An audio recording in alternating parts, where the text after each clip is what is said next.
तर तिकडे महायुती सरकार पुन्हा सत्तेत आल्यानंतर मुख्यमंत्री पदावरून एकनाथ शिंदेंना पायउतार व्हावं लागलं। यानंतर एकनाथ शिंदे आणि देवेंद्र फडणवीस यांच्यात सुप्त संघर्ष सुरू असल्याच्या चर्चा सातत्याने ऐकायला मिळत आहेत। याचा प्रत्यय आता आणखी एका गोष्टीच्या निमित्तानं आलाय। राज्यातील प्रमुख प्रकल्पांचा आढावा घेण्यासाठी मुख्यमंत्र्यांच्या वॉर रूम मधून आढावा घेतला जातो।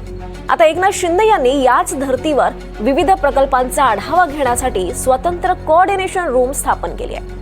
एकनाथ शिंदे यांचं हे पाऊल देवेंद्र फडणवीस यांच्यासाठी शह असल्याचं मानलं जात आहे।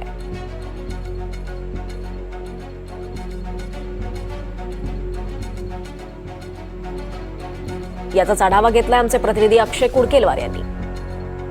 राज्याचे मुख्यमंत्री देवेंद्र फडणवीस यांच्या वॉर रूम शेजारीच राज्याचे उपमुख्यमंत्री एकनाथ शिंदे यांच्या माध्यमातून समन्वय कक्ष उभारण्यात येणार आहे आणि यावरच पुन्हा एकदा मुख्यमंत्री आणि उपमुख्यमंत्र्यांमध्ये सुप्त संघर्ष सुरू आहे की काय या चर्चेला सुरुवात झालेली आहे। मंत्रालयाच्या 7व्या मजल्यावर आपण जर बघितलं तर या ठिकाणी मुख्यमंत्री देवेंद्र फडणवीस यांचा त्यांची वॉर रूम आहे।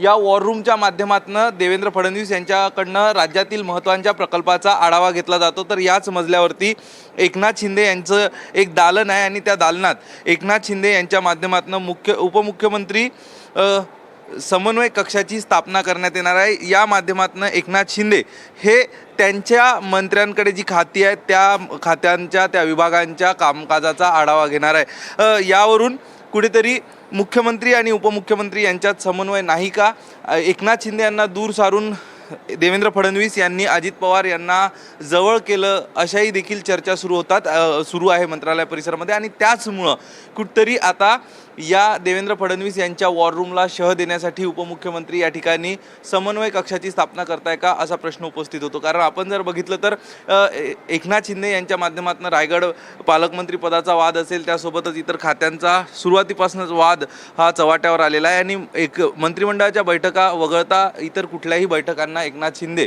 यांनी उपस्थिती दर्शवली नाही आणि अशातच आता या ठिकाणी हा समन्वय कक्ष उभारला जातो आणि त्यामुळंच सरकारमध्ये मुख्यमंत्री आणि उपमुख्यमंत्र्यांमध्ये आलबेल नसल्याच्या चर्चा पुन्हा एकदा सुरू झाल्या आहेत।